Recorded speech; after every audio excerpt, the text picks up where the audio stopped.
Buenas noches. Lepanto, la batalla inacabada. Apasionante, interesantísimo libro dedicado a lo que fue, junto a Trafalgar, uno de los de las dos mayores batallas navales de la historia universal. Escrito este libro por Ramiro Ponce del Río, publicado por Dédalo y prologado por Enrique Ruiz Domènech.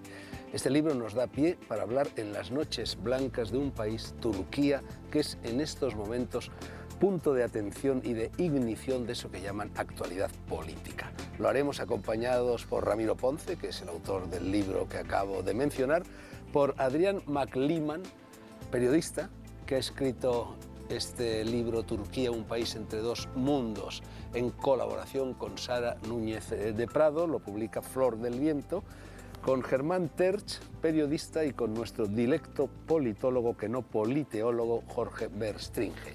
Mi gratitud a los cuatro se da por descontada y mi bienvenida también. Atención preferente a los libros en los primeros 15 minutos aproximadamente del programa y luego, después de la publicidad, el debate. Ramiro, ante todo, ¿debo llamarte Ramiro o debo llamarte Rafael? Porque Ramiro Ponce es un seudónimo de Rafael Ponce, Serrano. Sí. ¿Por qué? Ramiro Ponce es un seudónimo. Cuando yo escribí mi primer libro, que tú ya sabes cuál es el título, Carta a Fernando Sánchez Dragó, en el que te respondía de alguna manera a tu famosa y de alguna manera polémica carta de Jesús al Papa. No, de alguna manera no, de muchísimas maneras, pero bueno, sí. Era un momento confuso, fue el momento de las caricaturas de Mahoma, había montones de amenazas y parecía que todo lo que se hablaba del Islam había un peligro de que de alguna manera te ficharan, ¿no? Y poner la situación en peligro. Realmente yo en aquel libro hablaba del cristianismo, hablaba del budismo y hablaba del... Pero bueno, vamos a ver, Ramiro, bueno, ¿te llamo Ramiro o te llamo Rafael? Lo que tú quieras, Fernando. No, lo que tú digas, eres tú el propietario de tu nombre. Pues llámame Rafael porque... Bueno, pues venga, pues Rafael, esto que acabas de decir, o sea, escoges un seudónimo para mantener el anonimato frente a posibles represalias y luego en este otro libro, interesantísimo también, que has publicado con posterioridad, El imperio perdido de los jázaros, se confiesa en la solapa o en la contraportada tu verdadero nombre. Sí, con lo cual... porque a partir de ahora ya quiero ir dando a entender mi nombre. Bueno, batalla inacabada, ¿por qué? Bueno, ¿Por qué inacabada, quiero decir? Bueno, la batalla esta fue tan inacabada como lo fue la primera guerra del Golfo, igual. Es una batalla inacabada porque el final de la batalla aquella tendría que haber sido, lógicamente, una vez que se consiguió el éxito de Lepanto, que la coalición aquella que se formó, haber acabado con la caída de Constantinopla, con la toma de Constantinopla, que llevaba escasamente 100 años en manos de los otomanos, ¿no? Sin embargo, aquella coalición que se forma, bueno, ahí describo muy bien por qué, de alguna manera por la traición de los franceses en aquellos años, la coalición no llega a buen fin y la cosa quedó en nada, prácticamente quedó en nada. Igual ocurrió con la guerra del Golfo, ¿no? Cuando todo el mundo se forma aquella gran coalición que parece que se va a acabar con Irán, con Saddam Hussein y tal. Todo el mundo se extraña de que aquello quede en nada. Y las consecuencias de aquella mala batalla del Golfo las estamos pagando en la actualidad. Sí, eso es lo que suele pasar con las retiradas unilaterales y no avisadas, ¿no? Que suelen debilitar muchísimo a las coaliciones. Bueno, 53 años exactamente llevaba Constantinopla en manos de los turcos, ¿no? No, porque cayó en 1453 y la batalla de Lepanto fue en 1571, o sea que llevaba 118 años. Bueno, Rafael, yo después de leer tu carta a Sánchez Dragó te tenía por cristiano viejo, porque tú arremetías amistosamente contra mí en ese libro, pues en nombre del cristianismo, y sin embargo, al leer Lepanto, la batalla inacabada, ya no te veo tanto como un cristiano viejo, porque este es un libro en el cual dedicas también muchos elogios justos, sin duda alguna, a lo que fuera fastuosa cultura otomana. Hombre, es que no podemos negar los valores de la cultura otomana. Incluso el propio Mehmed II, que fue, aparte de ser el sultán que acabó, que tomó Constantinopla, sin embargo después fue un gran codificador, fue un hombre que le dedicó un aspecto muy, muy importante a la cultura otomana. Y la cultura otomana, hasta Solimán, fue muy esplendorosa. A partir de ahí empieza su declive, pero fue muy esplendorosa en todos los aspectos, ¿no? En el legislativo, en las artes y en un montón de cosas. Ruiz Domènech en el prólogo habla de dos civilizaciones antagónicas, la cristiana y la otomana o la musulmana. En general, ¿lo siguen siendo? Sí. Lo siguen siendo y yo creo que por mucho tiempo además. Ten en cuenta que para mí ahora mismo el Islam necesita que salga una voz crítica, una voz que de alguna manera cambie un montón de cosas. Y mientras esto no se produzca, seguirá siéndolo. Yo creo que realmente lo son más ahora que entonces. Ahora se han radicalizado las posturas. En el sentido de que realmente no es digamos, la cultura, que llamemos la cultura occidental, la cultura cristiana, ha pasado por unos procesos de entonces a la actualidad por los cuales no ha pasado la cultura islámica, y la cultura islámica ha quedado realmente, precisamente por no haber hecho unos trayectos, ha quedado probablemente en esos estados fracasados en los cuales es donde se está generando en sus facetas peores, ¿no? Yo creo que entonces probablemente todavía los valores y las visiones del mundo eran mucho más parecidas de lo que son actualmente. Es que yo creo que se necesita que salga una voz crítica dentro del Islam, y si es que la dejan, y entonces podrá llegar el momento en que todo cambie. Pero sinceramente no creo que haya esa voz crítica.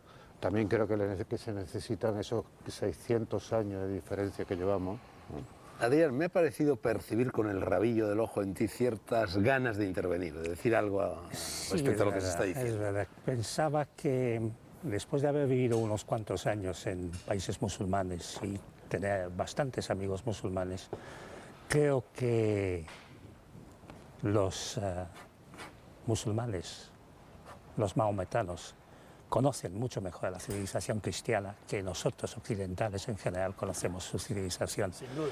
He quedado completamente sorprendido al comprobar que en los colegios musulmanes de Jordania, de Palestina, de Siria, niños que todavía no han llegado a la edad de bachillerato pueden hablar con más conocimiento de causa de un país como España o Francia o Irlanda que nuestros niños y quizás también nuestros adultos cuando se trata de un país musulmán o del Islam en general. Sí, pero ¿sucede igual en Irán, en Irak y en Pakistán y en todos estos países? ¿O solamente en estos que estás hablando? Si hablamos de Irán, en el Irán antes de los ayatolá, desde luego que sí. Si estamos hablando de Irak, creo que los iraquíes tenían mucho conocimiento de la cultura occidental, muchísimo. Pakistán, confieso que no lo conozco. Pues claro, Siria, Palestina, Jordania y tal, en primer lugar están en una zona de bastante influencia cristiana, porque allí el cristianismo de alguna manera sigue y ha seguido, ¿no? Pero claro, sí, es por eso también en España ha habido mucha influencia musulmana, sin embargo se desconoce en mayor medida. Sí, pero se acabó hace ya que 800 años. Bueno, vamos a ver, Rafael, en Lepanto, la batalla inacabada, tú cuentas cómo, con motivo de un viaje a Estambul, el guía que os pastoreaba, digo os porque ibas metido en un autobús de turistas, ¿no?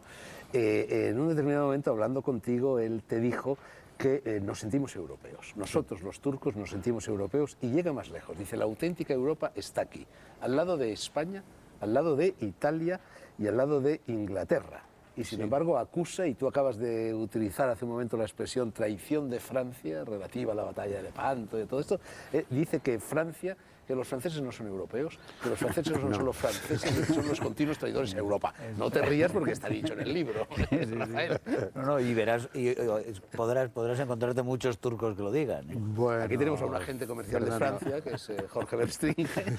A ver lo que dice Jorge. Bueno, es que yo creo que esto es una realidad. Los franceses siempre han sido franceses por encima de Europa, ¿no? Incluso lo hemos visto ahora con la famosa Constitución Europea, ¿no? Sin embargo, bueno, Italia, el Imperio Romano, siempre ha sido un imperio que ha tenido una gran vocación europea. Los turcos mantienen esta tradición hasta 1453. Bueno, los españoles ya sabemos la época de Carlos V, Felipe II, etcétera. Y los ingleses yo creo que la han tenido, pero en el fondo siempre han topado con los franceses, ¿no? Y Francia, pues Francia siempre ha defendido sus intereses personales y punto, ¿no? Jorge, turno de réplica. Perdónanos la Revolución Francesa. De un momento a otro quizás nos vas a perdonar la Revolución Francesa. Bueno, yo desde luego no pienso perdonar nunca la Revolución Francesa. Ya empezamos. Sí. Viva Cristo Rey. Esto es otra fase por tercera. favor, ¿no? he escrito la carta de Jesús al Papa, viva Cristo Rey tampoco, todo lo contrario. Bueno, yo nunca he creído en las revoluciones, siempre he creído en las evoluciones, ¿eh? O sea que... Y además, los mensajes de la Revolución Francesa ya parten, están en el cristianismo prácticamente. Que después no se hayan puesto en práctica es diferente, ¿no? Hay saltos, bueno, aparte de los saltos ya importantes, digamos, los saltos civilizacionales importantes que no vamos a poner en duda hoy, como la Revolución Americana y la Revolución Francesa. Pero yo lo que quería decir es que la profunda vocación turca en Rumelia, que era la parte europea del Imperio Otomano, es decir, la Rumelia era la joya realmente, con alguna zona de Asia Menor, era la joya de la corona del Imperio Otomano. Y subía realmente, estuvo estabilizado hasta Bosnia durante mucho tiempo, pero llegó hasta las puertas de Viena, como bien sabemos, en 2 ocasiones y además con bastante contundencia. Que después no se consumara con la toma de Viena en 1683, perdón, es un hecho pues que se debió a que entonces sí funcionó una alianza cristiana con Jan Sobieski, con el rey polaco y tal, pero realmente estuvieron muy cerca de ello. Y sin embargo estuvieron 700 años, 800 años muy sólidamente instalados en unos Balcanes en los cuales crearon unos sistemas de todo tipo, jurídicos, etcétera, etcétera, muy sólidos, que trajeron después muchos lodos hoy en día, pero que de hecho era una de las zonas brillantes y de progreso del Imperio Otomano.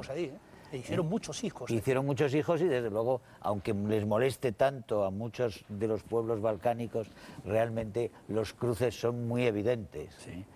Bueno, os estáis desmandando que este era el turno de Lepanto, la batalla inacabada y de Rafael Cerrada. Vamos a ver, la gran pregunta en definitiva en lo relativo a todo esto, y tú la formulas en el libro, es: ¿los turcos son o se sienten descendientes de los árabes o depositarios del antiguo Imperio Romano, o las dos cosas, como el reciente premio Nobel Orhan Pamuk? Bueno, has visto Orhan Pamuk que él habla de cuando llega la revolución de Atatürk, automáticamente los turcos intentan de alguna manera acabar y eliminar e intentar... Atrapado entre dos culturas, estoy enseñando este titular. ¿No?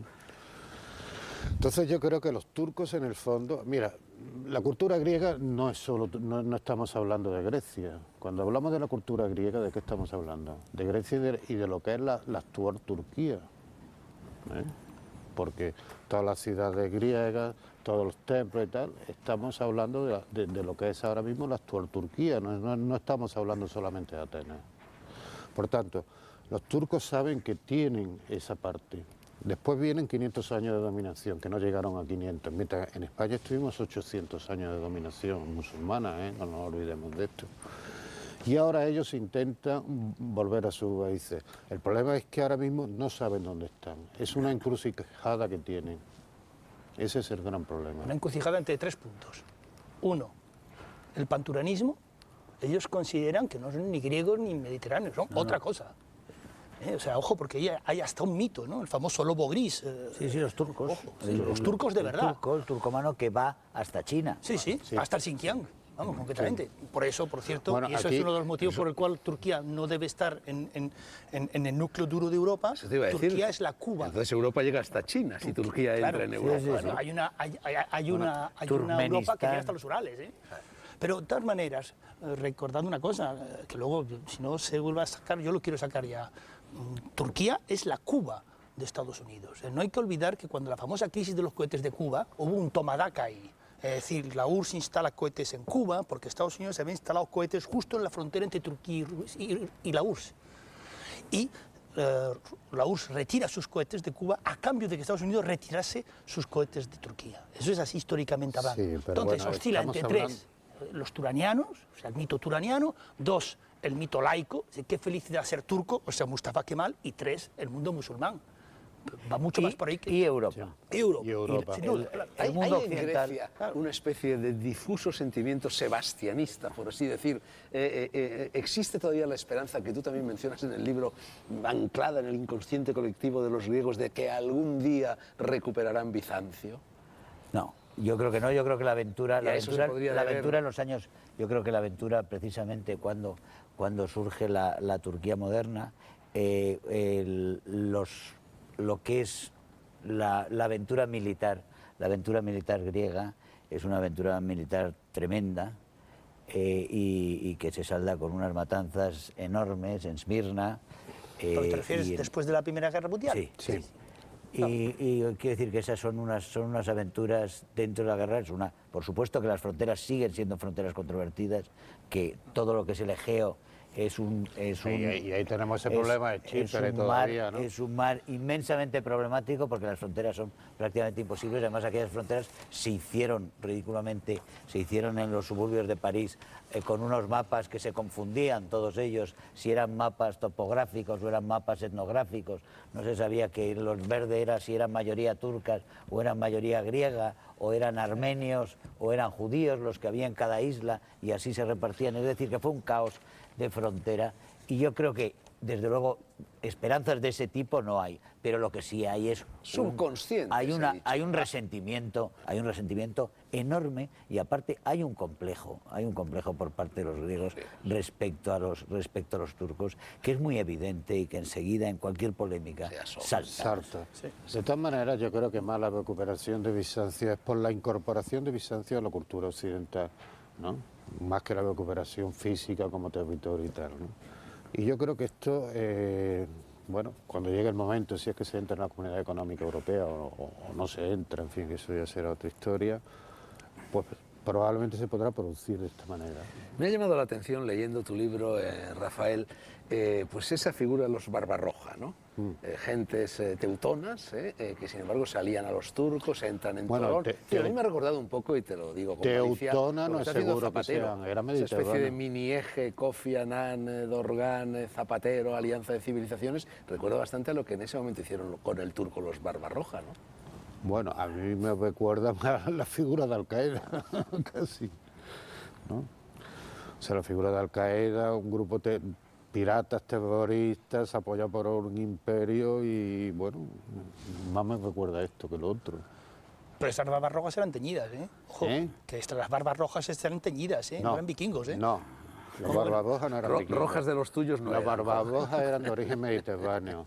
Las barbas rojas eran de origen mediterráneo. Y después eran dos hermanos, Aruk y Hayreddin.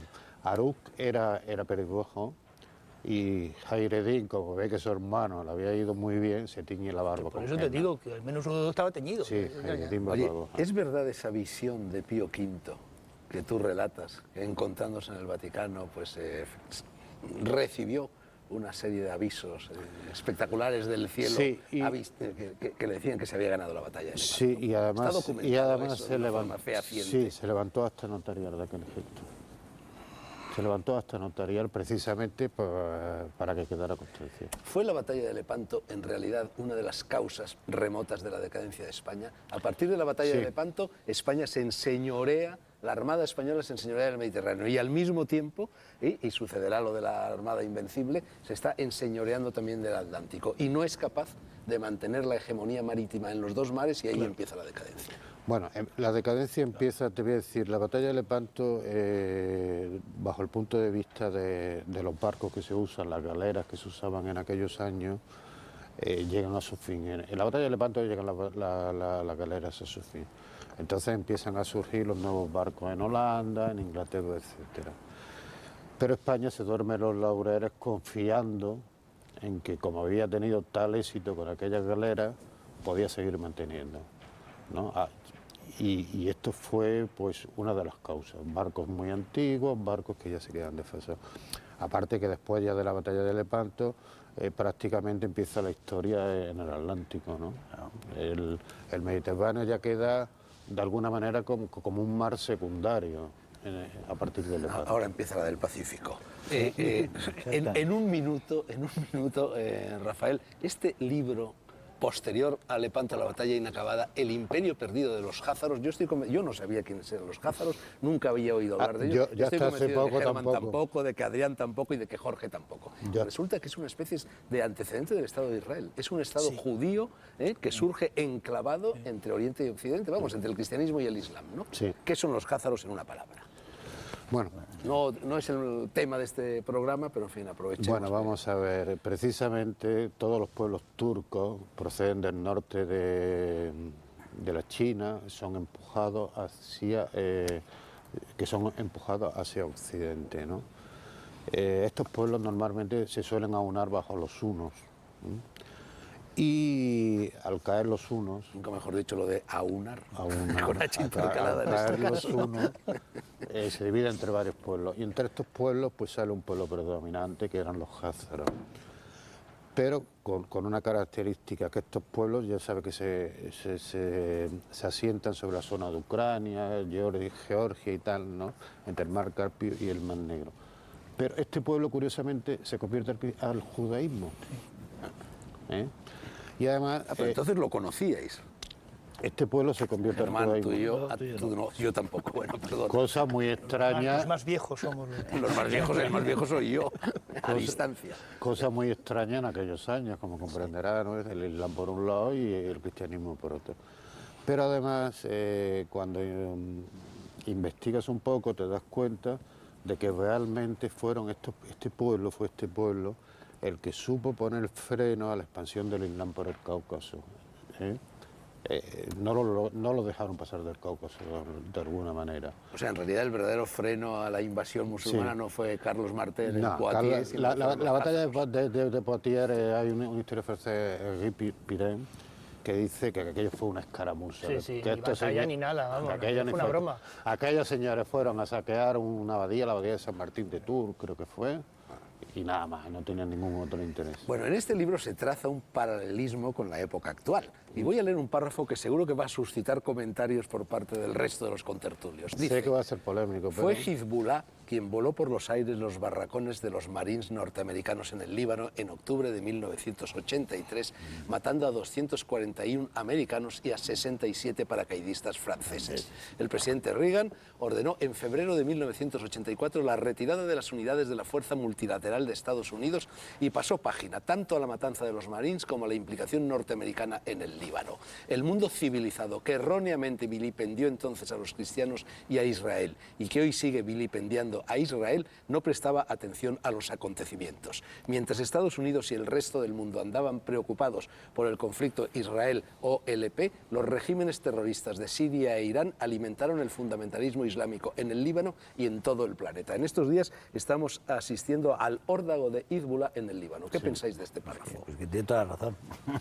Tiene toda la razón. Yo creo que toda la pedagogía dada siempre y dada especialmente por aquella retirada, aquel éxito tan tremendo del terrorismo de Hezbollah, en el caso de la retirada de los marines y de los franceses del Líbano, después acompañada por una interpretación que es cuando después de la invasión, después de los casi 20 años que pasa en el Líbano, Israel decide una retirada unilateral del Líbano, también se interpreta por parte de Hezbollah como una victoria propia, que no y fue por tanto no fue tal, pero y alimenta realmente el mito de que el avance islamista es posible, no solo es posible, sino que se está produciendo, y que la retirada occidental realmente es un hecho, que la posibilidad de echar al mar a Israel, ese es como primer gran objetivo, echar al mar a Israel y hacer que el Estado de Israel sea simplemente una anécdota de unas décadas, es posible, y esa es la idea que en este momento realmente está cogiendo fuerza y cuerpo desde hace décadas. Yo creo que desde entonces. No puede ser cierto lo que he oído. Si comprendo bien, el avance del Islam en los países árabes se debe no a que los occidentales jugaron sistemáticamente la carta islámica frente a los socialismos nacionales tipo Nasser o LP Baas, sino que realmente los causantes de la islamización son ¿quién?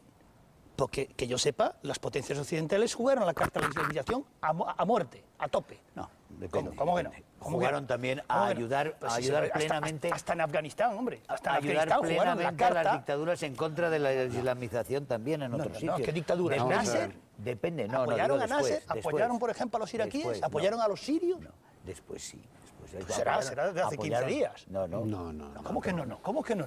Hombre, yo me acuerdo perfectamente cuando Israel sistemáticamente se jugó estuvo apoyando jugó la carta de Hamás frente a la OLP. Por un lado se estuvo apoyando al islamismo en Afganistán y desde Pakistán contra la Unión Soviética, lo cual es cierto. Sí, claro. Pero por otro lado se estuvo apoyando a un régimen laico como el de Saddam Hussein en una guerra contra el islamismo chií en la guerra iraní-iraquí. Eso es otra historia. Quiere decir que son muchas piezas que se juegan y se juegan por diferentes razones. Pero el peón fundamental de Estados Unidos allí en la zona son las monarquías del Golfo.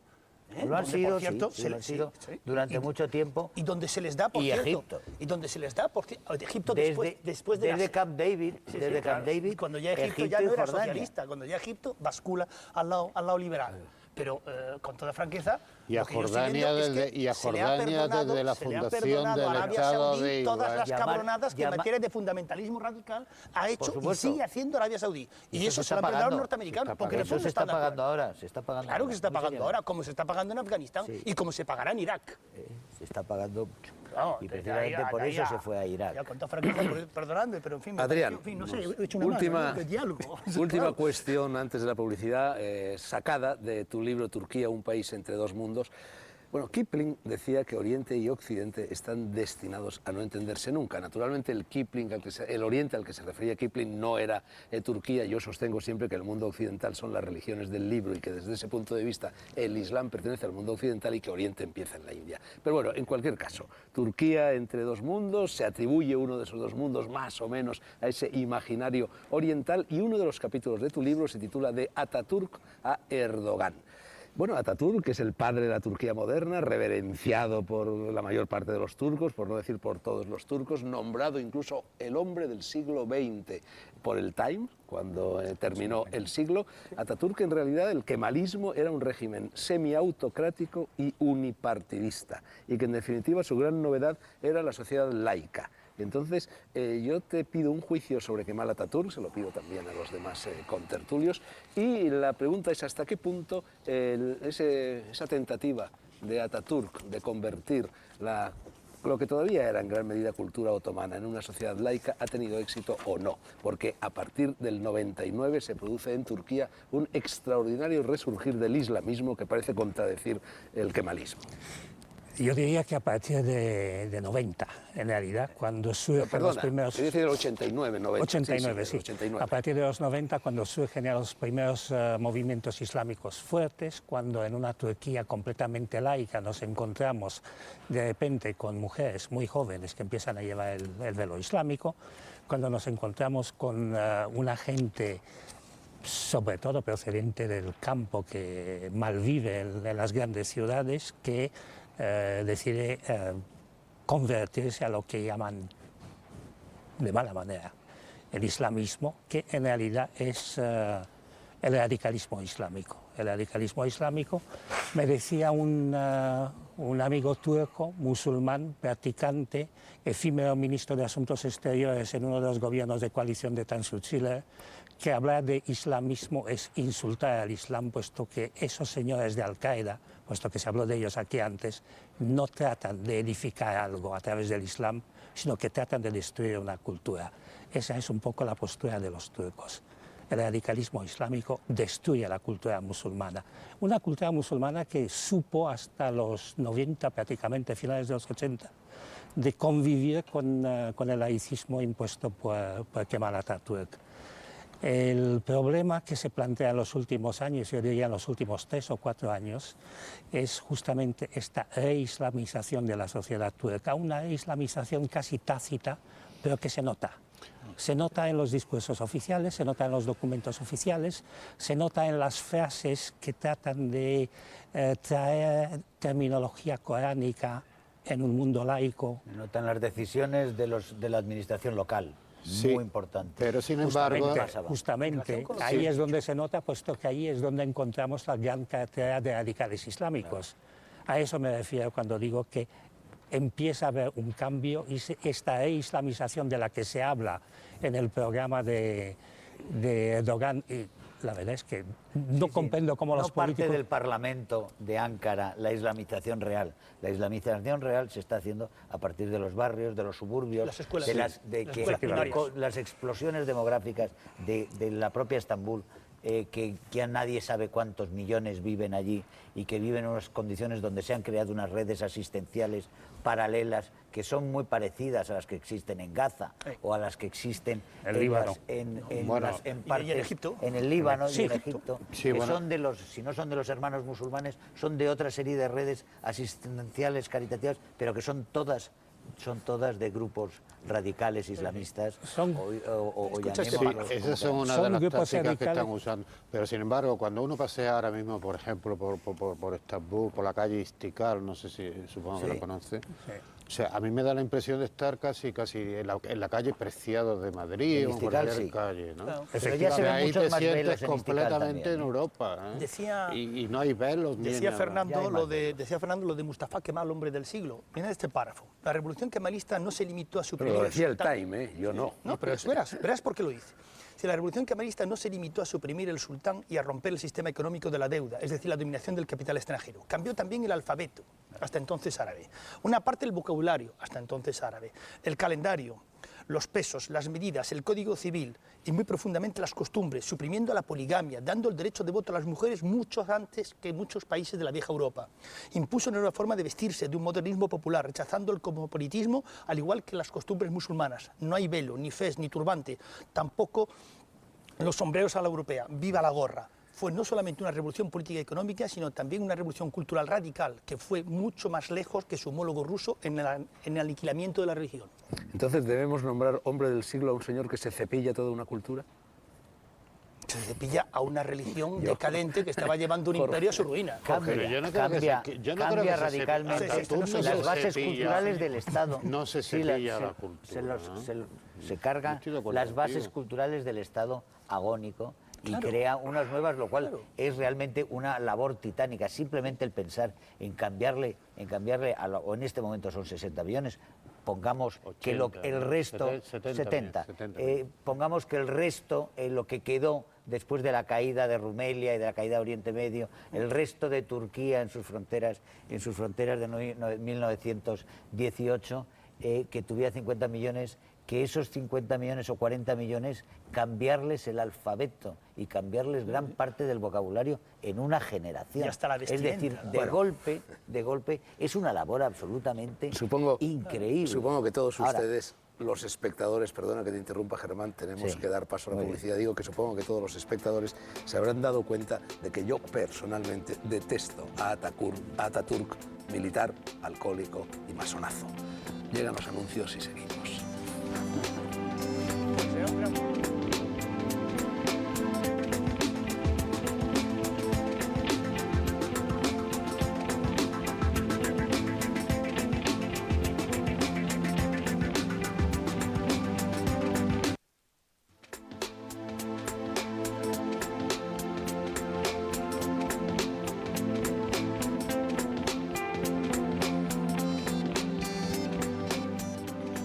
Seguimos hablando de Turquía en las noches blancas. Tengo aquí este libro que ha traído Adrián McLeeman, en francés, de Alexandre Del Valle, que se llama La Turquía en Europa y que lleva un subtítulo entre interrogantes que dice «Un caballo de Troya islamista». Tengo aquí delante un par de frases, una de ellas es de Erdogan, primer ministro turco, islamista moderado, y la frase dice: los minaretes son nuestras bayonetas, las cúpulas nuestras corazas, las mezquitas nuestros cuarteles y los creyentes nuestros soldados. Süleyman Demirel, ex jefe de Estado turco, dijo: yo fui el responsable durante los años 60-70 de la emigración a Europa de aproximadamente el 60-70% de 3 millones de turcos, pues siempre he sido partidario del establecimiento de un lobby turco en Europa. Turquía y Europa, Europa y Turquía, ¿es la revancha de Lepanto? Señores, el debate es vuestro. Por favor. Bueno, yo siempre he pensado que sí, pero no, y no, pero sí. Para mí lo fundamental ahora mismo, antes de plantearnos es, se necesita una Constitución europea, que no la hay, y la que se está votando por ahí, mal votando, que sí, que no y tal. No recoge... Quede claro que yo me opongo. Que quede claro que yo me opongo a la Constitución europea. Yo me opongo también a la actual Constitución europea. No recoge, sinceramente, los valores básicos de Europa, no da solidez, no da consistencia a Europa. Entonces, para mí este es el principal problema que hay. Una vez que Europa tenga esta Constitución, que no sé si la tendrá algún día, que no sé si al paso que vamos la tendremos, después queda Turquía, quedan las 35 condiciones, de las que cumple 2, etcétera, etcétera. Pero para mí lo fundamental en estos momentos es que Europa tenga esta Constitución antes de pensar en la entrada de Turquía. Germán. Yo creo que partimos de un gran malentendido. Ahora recientemente hemos tenido una reunión ante la cumbre de la Unión Europea precisamente sobre seguir las negociaciones o no seguirlas. Se han puesto una serie de puntos donde se paralizan, pero todo todo parte del malentendido que se ha instalado y que se ha instalado en gran parte por motivaciones políticas. Yo diría que torticeras en algunos países, especialmente en Francia, perdona Jorge, especialmente en Francia, pero en muchos otros también y en gran parte en Alemania también por los mismos motivos, pero también en el otro lado en Turquía, y es que esta negociación iba a ser una negociación que se podría solventar en unos años, es decir, que la percepción de que la Turquía está amenazando con entrar en la Unión Europea pasado mañana, claro, nos llena de pánico y nos debe llenar de pánico a todos, porque sería el hundimiento absoluto de todo el organigrama y de todo lo que son las instituciones nuestras y nuestra forma de vida. Turquía no puede entrar mañana, ni dentro de 5 años, ni dentro de 10 años, pero sí tiene que seguir negociando la posibilidad de entrar en la Unión Europea más adelante. Creo que la apuesta estratégica, geoestratégica, que es tener a Europa, tener el modelo europeo y tener poder europeo en las fronteras dentro de Oriente Medio y ya metidos prácticamente en los Urales, donde nos jugamos realmente los suministros de petróleo y de energía para el próximo siglo y de gas, etcétera, etcétera, creo que es importantísimo y creo que es un mercado enorme, creo que es un ejército grande, creo que tiene muchísimas ventajas. Ahora estamos hablando de 15 o 20 años, no estamos hablando de 5, ni de 10, ni de 6, que es lo que la gente teme y es lo que la gente lo que les están presentando para realmente crear este movimiento de terror antiturco, que es lógico si utilizamos esas fechas, pero esas fechas son unas fechas absolutamente irreales. Bueno, Germán, solo una postilla, un comentario. Tengo aquí las cifras de apoyo popular al ingreso de Turquía en la Unión Europea que da McLean en su libro. Son cifras que se refieren a hace unos años, pero pocos años. Y, en fin, tú has dicho, Germán, que a todos nos da pánico la entrada de Turquía en Europa. Bueno, a todos no, sí, porque en el total de la Unión Europea hay un 30%, según estas estadísticas, a favor, y sobre todo llama la atención, por lo que se refiere a nuestro país, que de todos los países de la Unión Europea, aquel donde el ingreso de Turquía en ella tiene más apoyo es precisamente en España, un 43% a favor y solo un 25% en contra. Porque no se habla de fechas, porque está muy lejos Turquía y porque sabemos muy poco de Turquía. Sí, claro que sí. Sabemos muy poco de Turquía, no tenemos roce con Turquía, no tenemos comunidad turca interna nuestra. Es decir, que estamos tan lejos que realmente pensamos que si han entrado Bulgaria, Rumanía, etcétera, etcétera, que entran ahora el 1 de enero y tal, pues que realmente Turquía, viene a ser lo mismo. Roce el de la pasión turca de Antonio Gala.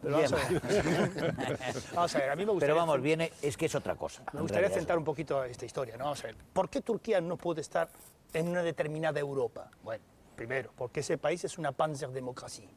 O sea, es una democracia tutelada por los militares, por el Consejo Nacional de Seguridad, que hace lo que le da la gana. Ataturk. Que pone y quita presidentes, de 10 presidentes que ha habido desde 1940 o de 1950, no recuerdo bien, 6 son militares. El primero, además hay un complejo militar industrial brutal, o sea, aquello es, vamos, la mayor industria del país son los militares. La tiene el ejército, todavía. Pero eso ha ido cambiando. Bueno, ¿Y podría cambiar en esos 20 años? Bueno, Claro. 20 años puede ser. Segundo, tiene un sistema electoral donde hay partidos políticos que han sido sencillamente eliminados. Ojo que allí, para tener representación, hay que alcanzar el 10% de los votos, que es una barbaridad. Eso significa, por tanto, un montón de la población que no tiene representación. 3, la cuestión kurda, que evidentemente, bueno, pues es un mal asunto la cuestión kurda. Por cierto, romperé una lanza a favor de los turcos en este punto. No sé si vais a estar de acuerdo conmigo o no, pero me temo que hay que reconocerlo. No son los turcos los que masacran a los armenios, son los kurdos los que masacran a los armenios. Bueno, ya, pero es que se está dando la barra a los turcos diciendo ustedes han matado a los armenios y no fueron ellos. Luego, la situación financiera del país. Este país está literalmente arruinado. O sea, tiene una deuda externa absolutamente brutal. Y el ejército además se come el 30% de los presupuestos y aparte están las inversiones. Es un país que vive para la guerra contra los kurdos en estos momentos.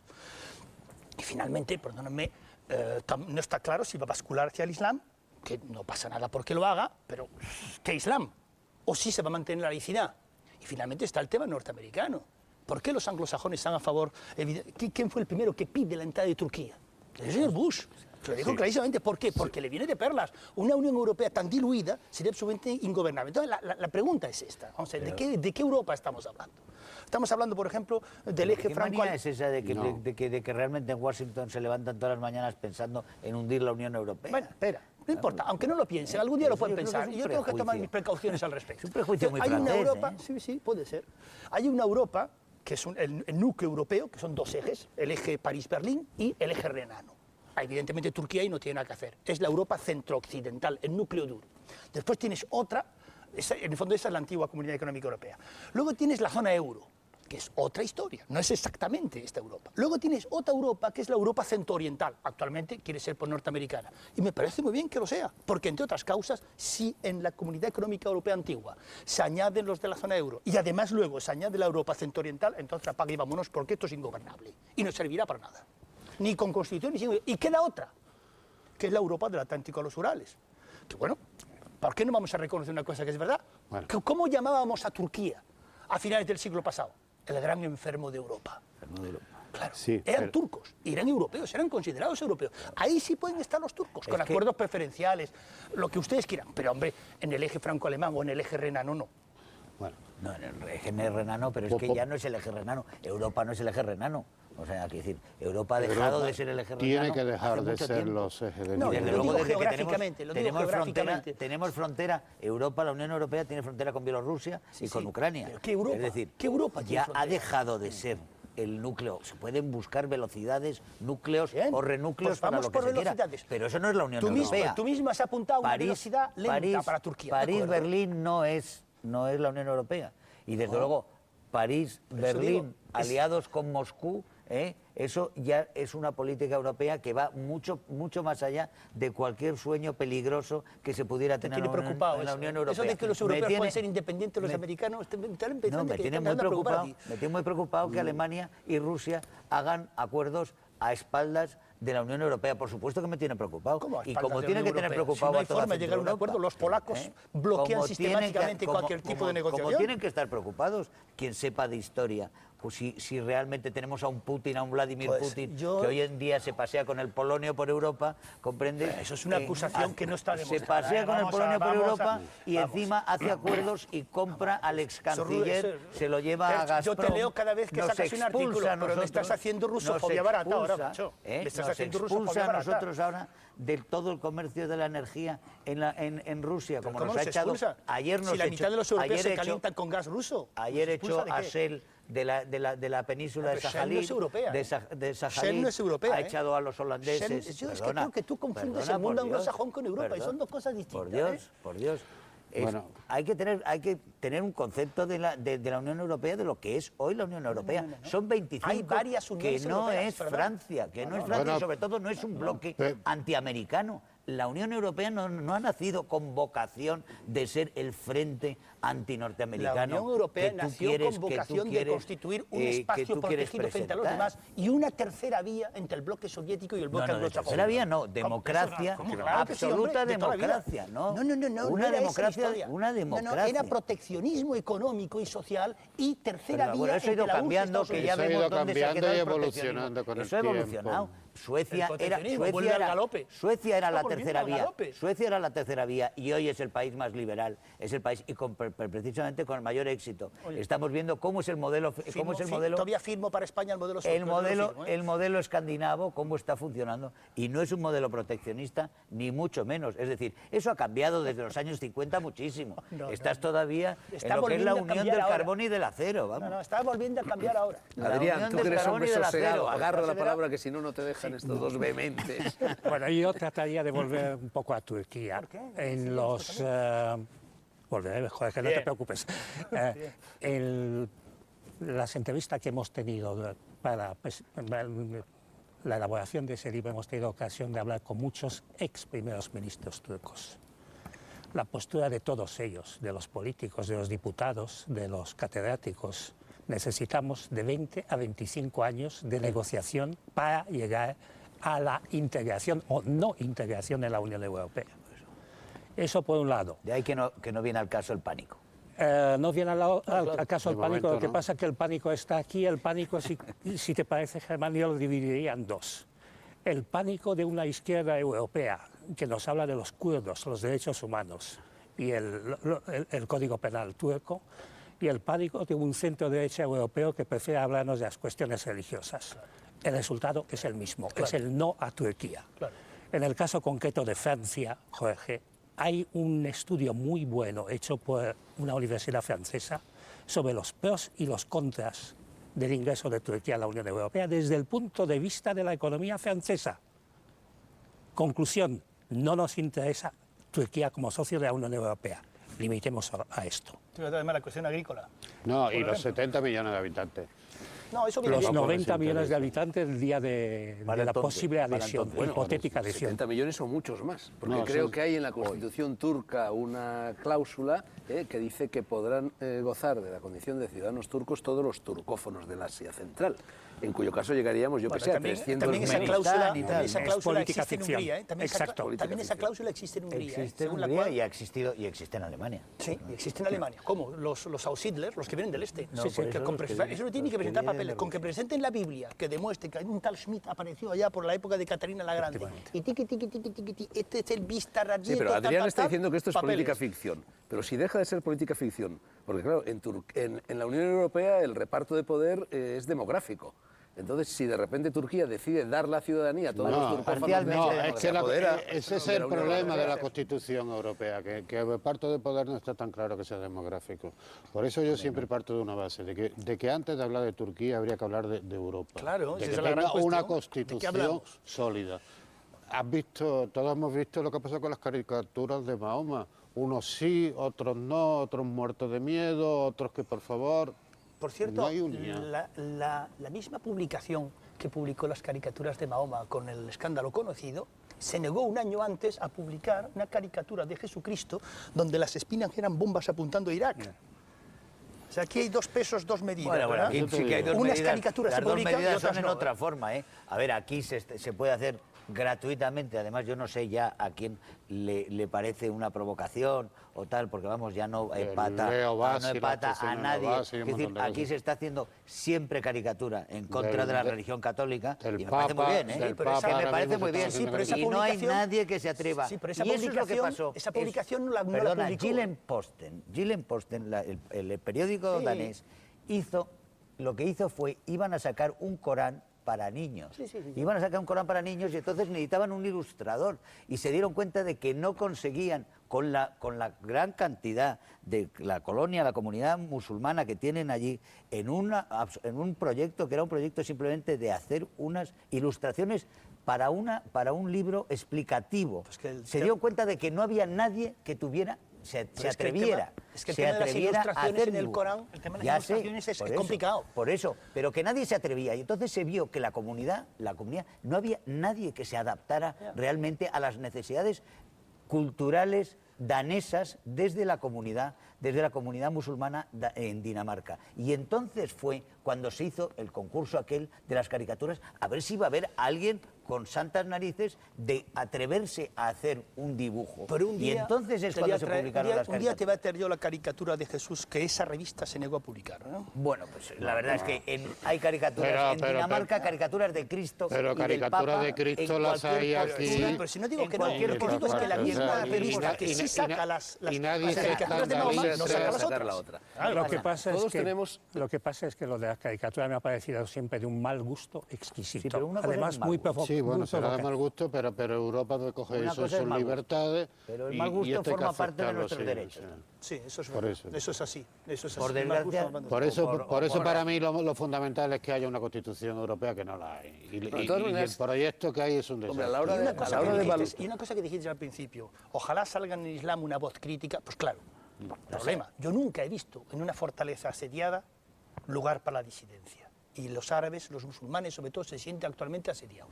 Bueno, mira, el papel de victimismo general de los musulmanes de todo el mundo. Los musulmanes de todo el mundo Yo son no 1.000 creo que millones estén de asediados, personas, no. 1.000 millones de personas en países muy diferentes, que van desde Indonesia hasta el Magreb. Y desde luego, lo que hemos visto es que realmente donde el Islam ha logrado imponer su poder, imponerse en la sociedad completamente, los estados han fracasado. Y los estados fracasados son uno detrás de otro, están todos allí, los únicos que realmente tienen visos de modernización. ¿Pero cuáles son los estados fracasados? ¿Cuáles son los estados fracasados? Fracasados son desde Arabia Saudí, que es fracasada, es un país fracasado, hasta cualquiera de los que me... Pero será fracasado desde nuestra óptica, no desde la de ellos. A ver si respetamos un poco la óptica de los demás. ¿Fracasado ¿qué significa?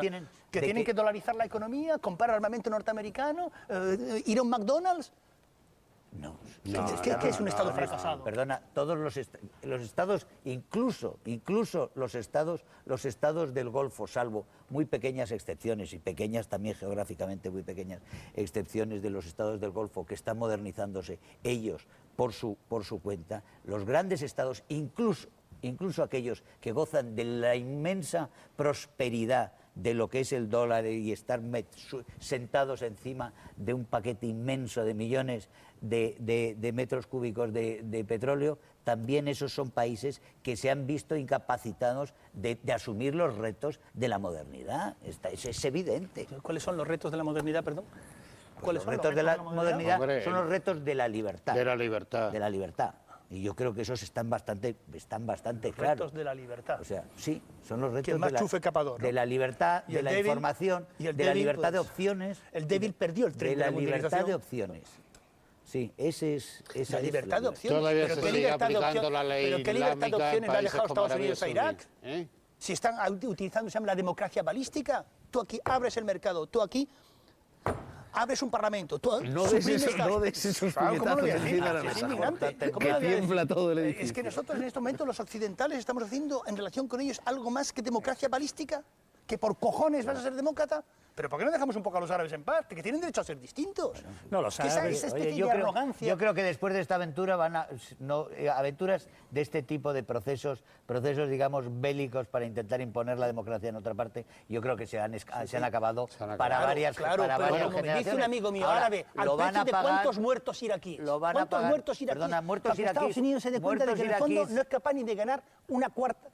La cuarta parte de una guerra. La mayor parte de los muertos iraquíes son fruto de una guerra civil estallada entre iraquíes. Muertos iraquíes que no están provocados por Estados Unidos, que están provocados por los mismos iraquíes. Claro, son los chiíes y los suníes. Están provocados por los mismos iraquíes.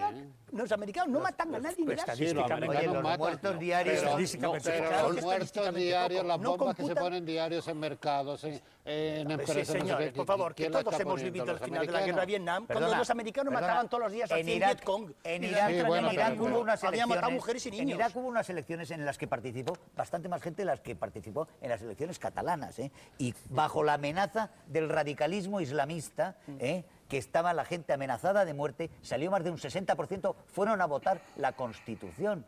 y salieron a unas elecciones también a votar más de un 60%. Ese 60% quiere una vida normal y quiere un Estado normal. Y que lo primero que quiere es que los americanos se vuelvan a su casa. Bueno, es lo primero que piden. Unos querrán que se vuelvan antes, otros querrán que se vuelvan después. Pero quieren un Estado normal. Y el día que los americanos se vuelvan a su caja de Pandora causa... que han abierto allí, porque en la época de Saddam Hussein no había las broncas que hay actualmente de dos comunidades. Pero esa caja de Pandora estaba latente y se habría abierto se cargaba con americanos. La han abierto con goma 2.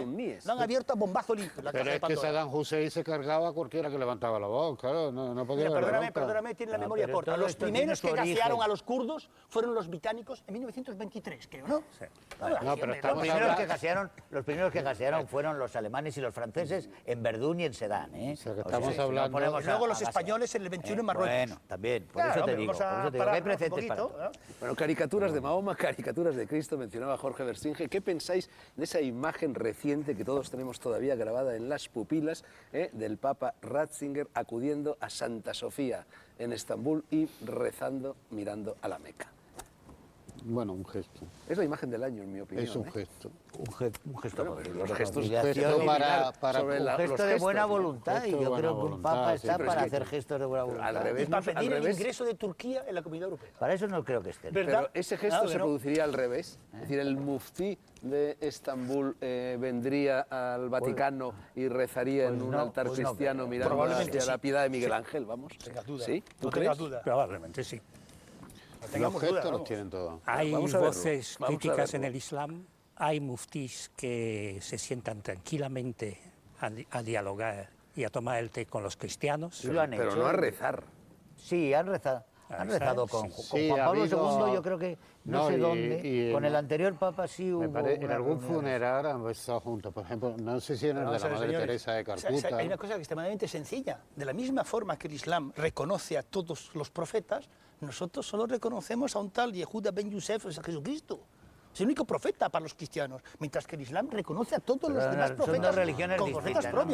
O sea que resulta que ellos, como ellos admiten a Jesús como un profeta suyo, nosotros tenemos que admitir a su Dios. No. Pero ojo que para los cristianos Jesús no es un profeta. Sí, es el Hijo de Dios. Es Dios. Por eso. Que eso es muy diferente, estamos hablando de religión. Bueno, hablando de Turquía, para mí otro interés que tiene Turquía muy importante, en primer lugar estratégicamente, ¿no?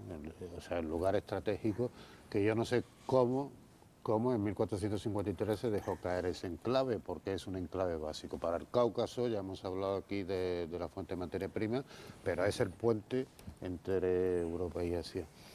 Pero además, probablemente... Igual que los amigos de Jorge Versinge dejaron caer Gibraltar en manos de los ingleses. Bueno, pero para mí... A ver, ¿qué historia es esta?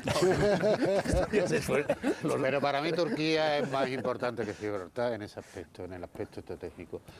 Pero también puede servir Turquía en un momento determinado, cuando pasen estos años, abstracción y tal, porque puede ser un ejemplo para muchos países del mundo árabe.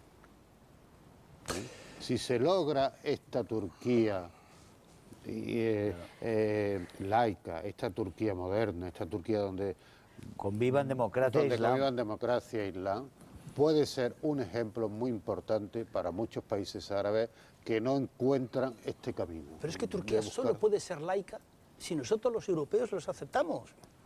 Eso está claro. Si no les aceptamos, habrá un repliegue sobre ellos. Si aceptarlos, se buscarán la vida en el Cáucaso. Se puede aceptar siempre y cuando vaya cumpliendo las condiciones. Yo sigo si pensando, son 25 años, entonces no contéis con a 25 años las condiciones irán cumpliendo en 25 una años. condición. Pero es muy complicado. Oye, lo que estáis planteando es complicadísimo. 50 años ha tardado hay Polonia 35 condiciones, de esas se cumplen romper la 2. ocupación. Ahora se han anulado 8 y tal, pero bueno, que se pondrán en vigor. Adrián, tú querías decir algo en relación a lo que ha dicho Rafael sobre Turquía, buen ejemplo, caso de que se integre. En relación con ello, ¿y qué pasa si después de 25 años Europa le pega el puertazo a Turquía?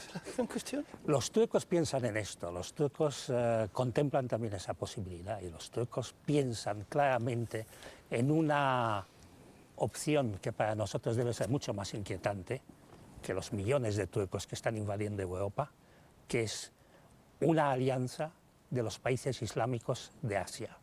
Es decir, una Turquía con quién. Claro. Sí, pero el mito turaniano. Bueno, nos estamos olvidando de que Europa tenía hasta hace muy poco tiempo muy buena prensa en las encuestas que se hacían en Turquía. En cambio, en estos momentos está surgiendo un rechazo a Europa motivado por el rechazo de Europa a Turquía.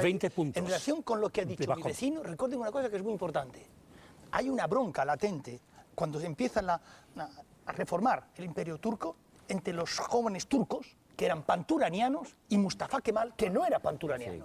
Y es Mustafa Kemal quien hace abandonar el mito panturaniano. Si no, todavía estos tíos estarían pensando en una cosa que iría desde Kosovo, ¿qué digo? Desde Bosnia y Herzegovina hasta el Xinjiang. Desde Shkodra, gran puerto turco. Pero lo que sucede es que volvemos otra vez a hablar de la inmediatez. ¿Qué pasa si dentro de 25 años, que ya veremos cómo es la Unión Europea resulta que no le abre la puerta como pleno miembro? Pasará una cosa, que si sigue el proceso de acercamiento por parte de Turquía, Turquía para dentro de 25 años será un país abierto, moderno, con unas leyes, con unas garantías jurídicas y una seguridad jurídica que todavía no tiene y en lo cual sí ha avanzado mucho en los últimos años, no solo también bajo los islamistas, pero sobre todo antes con Bülent Ecevit, muchos avances legales muy importantes que lo seguirá teniendo y que dentro de 25 años probablemente Turquía tenga muchísimas otras opciones y ya veremos dentro de 25 años, como digo, qué es dónde estamos, dónde está la Unión Europea que se resquebraja, que tiene tantos intereses en conflictos en este momento y donde realmente las unanimidades ya son imposibles. Ya veremos dónde estamos, Germán, si el cambio climático no lo impide. También tenemos otra opción, ¿eh? También tenemos otra opción. En estos momentos, como dice Biarnés, el libro que ya he terminado de leer hace tiempo, ya hay una especie de medialuna de la crisis que arranca de los países bálticos, pasa por los Balcanes, la Europa este-oriental, pasa por los Balcanes, por Turquía y va prácticamente hasta Corea. Y es el cerco que Estados Unidos pone en la típica política de contención, que por otra parte es totalmente lógica que la aplique en función de sus intereses, tanto a Rusia como a China. Lo que puede ocurrir dentro de 25 años, sencillamente, sea que Turquía sea como Inglaterra. Es decir, no Europa, pero sí OTAN, sí Estados Unidos, puede serlo. Claro. Pero entonces podemos dejar, bueno, pues apáñense ustedes aquí, pero si tienen que poner cerco a rusos y chinos, pues los focos van a ser, antes hablaba con toda razón Fernando, tuvimos el Mare Nostrum, el Mediterráneo, después de Lepanto pasamos al Atlántico, vamos a pasar al Pacífico ahora y tenemos el Mar de la China y el Índico, los tenemos ya cada vez más metidos dentro de lo que va a ser el escenario fundamental de este próximo Tú juegas mucho a que China se transforme en un país capitalista y vas a ver lo que es un tsunami económico. No, pero el tsunami está en marcha. Ya es un país capitalista. La forma más perfecta de capitalismo que haya existido hasta ahora. Vamos a ver lo que es un tsunami de verdad. Fernando ha estado ahora y lo ha descrito con mucho los chinos están encantados, porque hay un gobierno que se las da de comunista, pero que de comunista no tiene, que resuelve todos los problemas, todas las pejigueras de la cosa pública y los chinos se dedican a ganar dinero y nada más que eso. El binomio democracia-capitalismo se ha roto definitivamente. Ya no existe ese binomio otra vez. Quiero decir, hemos tenido durante 20 años, desde luego desde el éxito, el hundimiento de los regímenes comunistas, hemos mantenido el dogma de que las democracias traen, o sea, el capitalismo trae automáticamente a democracia. No es así. Eso lo dirías tú. No, eso se había creído, digamos, era en sí la opinión. Y también el mito de que la democracia trae... En Chile ha pasado. Y que la democracia trae prosperidad. El caso chino demuestra que sin democracia también puede haber prosperidad. Atención al caso chino, porque el caso chino en este momento está siendo paradigmático para muchos países africanos y asiáticos que les gusta esta mezcla de la cumbre de China con África ha sido un éxito. Han ido 47 jefes de gobierno y de Estado africanos a la reunión más importante había nunca en Pekín. Estaba yo allí. Estabas allí. Bueno, pues ha logrado, toda África está mirando con un interés tremendo a un gran cliente, gran comprador, solvente, que además no condiciona los derechos humanos, las relaciones, le da igual qué tipo de régimen, cómo se trata a la población. Germán, es decir, allí se hace puro negocio y puro capitalismo en estado realmente duro. Germán, los dos grandes modelos del futuro, en mi opinión, no van a ser como hasta ahora, no sé, Oriente, Occidente o comunismo, capitalismo, sino India y China. que son dos modelos Sí, diferentes. y ¿eh? India Muy se acerca Dos y- extraordinariamente vitales, Pero dinámicos. tú sabes y que ahora se bulliciosos, están ¿no? asemejando tanto que esto se le llama Chindia. No, en serio. Bueno, India se está acercando también- cada vez más a Estados Bueno, y también Unidos, Europa no lo llaman olvidemos. Eurabia, ¿no? No, yo esto de que Se los está chinos, moviendo el yo esto, mundo, yo esto se de está que los moviendo el chinos y los mundo. hindúes se acerquen a Estados Unidos, los chinos y los hindúes, es No, una no, cosa los muy gorda y hindúes muy es seria. más ¿verdad? que los chinos, los Bueno, hindúes pero- más pero que aún los así, Vamos chinos. a, que es una cosa muy gorda y civilización. muy seria. Vamos a hablar un poquito de una cosa más chiquitita. Me sorprende que en relación a Turquía y la Unión Europea no se haya tocado en esta mesa el asunto chipriota, que parece ser que es uno de los principales escollos que en estos momentos Bueno, existen dentro de la Unión Europea pero para la sí, admisión es o no de un- Turquía. Es un incordio. Yo creo que más Bueno, que cuestión una chiquita, he escollo dicho, es pero una en estos momentos excusa, ¿no? estratégicamente, diplomáticamente, políticamente significativa. La ¿no? gente, Yo la creo gente que más tiende a una olvidar- escollo es una excusa. Es una excusa, es un pretexto, desde Más que luego se nada. podía.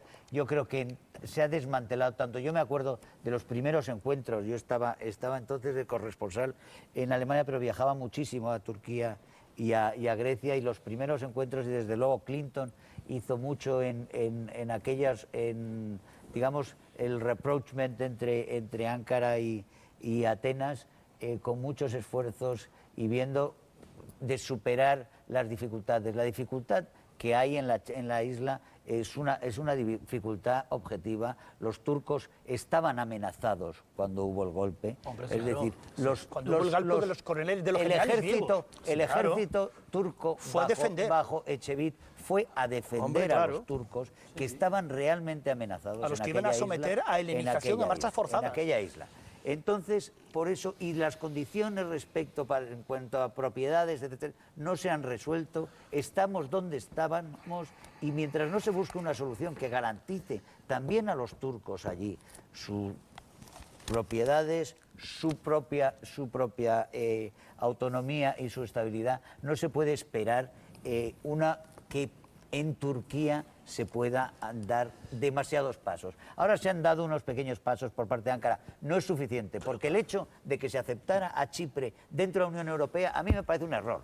Hombre, Me no tengas parece un dudas. error. Un error y que una injusticia. Un error y una Ahora verás injusticia. por qué. Que se aceptara Muy grave a ese una tema. parte de la isla dentro de la Unión Europea Además- como representante de toda la Además, isla. la parte cuando de la no isla- estaba solucionado, Además- cuando no estaba No, solucionado el solucionado el asunto. conflicto. Además, Ahora la parte de la tenemos isla, este problema. la parte de la isla que era contraria a la reunificación. Sí, sí. Mientras que la parte turca, que era favorable a la reunificación, Sí, sí. no se le deja entrar en Lo Europa. que pasa es Una que ahora vergüenza, tenemos vamos. a Chipre como miembro Ya. pleno y no podemos permitir, por principio, que un candidato sea el que ponga vetos. Entre los Aquí los vetos solo los pueden poner los miembros. Entre los La bola chipriotas- negra en los clubes entre los siempre lo chipriotas y los ponen. polacos vamos Sí, apañados, Los Se polacos acabó- son unos grandes europeos. Se acabó Turquía. Este es un programa de libros. Sé que traéis algunos libros para recomendar su lectura y vamos a dedicar los últimos minutos con brevedad, si os parece a ello. Herman Tertsch. Un gran libro que acaba de salir sobre los Balcanes, pero sobre todo sobre el mundo y sobre el alma.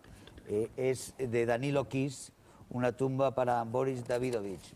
Danilo Kiss, un medio judío, medio montenegrino, ha sido quizá el más grande poeta de la antigua Yugoslavia. Murió en el 89, no vivió ya la tragedia de su país, murió muy joven, pero realmente es un libro extraordinario con un prólogo de Joseph Brodsky, muy recomendable. Extraordinaria editorial. Editorial Está haciendo una labor Acantilado magnífica, de Acantilado, Jaume ¿no? Valcorba, No me que es canso de una recomendar editorial. sus libros, sí. Acantilado es un lujo que nos está regalando de verdad magníficas obras de la Europa oriental y de Centro Europa. Es una labor extraordinaria. Traías otro libro, ¿verdad? Traía otro libro que es el nuevo tomo sobre los archivos literarios del KGB de Vitaly Shentalinsky, que se llama Denuncia contra Sócrates. Las delaciones que hay en los archivos de cómo se acusaban, se denunciaban a los grandes autores. Está aquí, por ejemplo, todo el proceso, toda la documentación que han sacado de la Lubyanka sobre el caso Bulgakov, del autor de Maestro y Margarita, y tantos otros de Babel, y de tantos otros represaliados, muchos de ellos fusilados, otros desaparecidos en los campos, como Osip Mandelstam. Galaxia Gutenberg, Círculo de una Lectores, magnífica edición de Galaxia Gutenberg, Denuncia contra Sócrates, de Vitaly Shentalinsky. Rafael. Sí, yo he traído un libro Trae que lo que... enseño a cámara yo. Sí. No, digo, yo lo Sí. enseño, pero tú hablas. Es un libro que se escribió en el siglo XVIII, Un clásico. pero es un clásico que evidentemente está de total actualidad. Edward Gibbon fue, aparte de historiador, fue un hombre muy crítico, muy... Churchill se guiaba muchísimo por su obra, ¿no? Y bueno, y de alguna manera en esta historia de la caída y decadencia del Imperio Romano nos puede llevar a pensar mucho en la situación actual que se está produciendo en Europa. Bueno, Edward Gibbon, Historia de la decadencia y caída del Imperio Romano, de bolsillo. Yo te comentaba antes de que empezara el programa, cuando vi este libro en tus manos, decía que este libro es la descripción de la Europa actual. Es lectura verdaderamente muy recomendable. Por eso lo he querido interesante, porque creo que es un libro, con que se escribió, ya te digo, en 1700 y pico, creo que es un libro que está muy, muy actual. Adrián, tú querías recomendar este libro en francés que ya he mencionado yo. Enséñalo, por favor, a cámara. Ese libro, que es Turquía en Europa, el caballo de Troya islamista, de un politólogo francés de origen español, Alejandro del Valle. El libro me ha gustado mucho porque plantea justamente el problema del Islam, ese Islam que en Washington se considera islamismo moderado, pero que sigue siendo Islam. Es decir, los peligros que puede suponer este Islam para lo que es la civilización occidental, lo que es una integración con otra cultura. Y no he traído otro libro. No he traído otro libro de Alejandro del Valle que me ha gustado mucho, que es Islamismo y Estados Unidos, una alianza contra Europa, que también se tradujo al español, hubo una traducción medio clandestina hace 10 años, un libro que es de actualidad. Todos los defensores de la guerra contra el islamismo o contra el terrorismo del presidente Bush deberían leer este libro. Bueno, reciente también, premio Nobel de este año, Orhan Pamuk. Tengo en las manos este libro, Estambul, Ciudad y Recuerdos, publicado por Mondadori. Hay otros libros de Pamuk sobre la mesa, pero yo acabo de leer este libro que me ha gustado extraordinariamente. Maravilloso. Es el primer libro, además, no stricto sensu novela que escribe Pamuk, ¿no? Es una especie de ensayo autobiográfico, memoria, reflexiones. La cultura del pueblo. Después, otro, desde luego, de los imprescindibles de Pamuk es Kar, que es nieve. Es una novela maravillosa que es realmente imprescindible. A propósito de todo lo que hoy se ha dicho aquí, leo estas líneas de Pamuk en Estambul. Hay autores como Konrad, Nabokov o Naipaul que han conseguido escribir con éxito cambiando de lengua, de nación, de cultura, de país, de continente e incluso de civilización. Y sé que de la misma forma que su identidad creativa, la de esos autores, ha ganado fuerza con el destierro o la emigración, lo que a mí me ha determinado ha sido permanecer ligado a la misma casa, a la misma calle, al mismo paisaje, a la misma ciudad.